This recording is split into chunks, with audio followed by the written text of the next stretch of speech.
পুলিশদের ঘৃণা করবে সাধারণ মানুষ, বিবেক সম্পন্ন বুদ্ধিজীবীরাও। আপনারা সবাই ভুলে যাবেন AK-47 মতো মারাত্মক অস্ত্র পাওয়া গিয়েছিল আসামিদের কাছে। যদি জনগণের কাছে ধরা পড়ে ওই আসামিরা গণপিটুনিতে মারা যেত, আপনারাই বলতেন ভালো হয়েছে, পুলিশের কাছে গেলে ছাড়া পেয়ে যেত।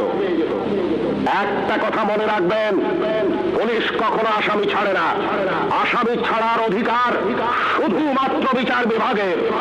বলুন তো, AK-47 মতো রাইফেল কেন এদেশে আসবে, যা শুধু যুদ্ধক্ষেত্রে ব্যবহৃত হবে? কেন AK-47 বাংলাদেশে আসছে? কিসের আলামত? 9 শুটার বন্দুক কেন টিসিবির মাধ্যমে হাজার হাজার বন্দুক সাধারণ মানুষের হাতে তুলে দেওয়া হচ্ছে? কেন? কে জবাব দেবে? এই 9 শুটার বন্দুক দিয়ে কি হচ্ছে? চাঁদাবাজি।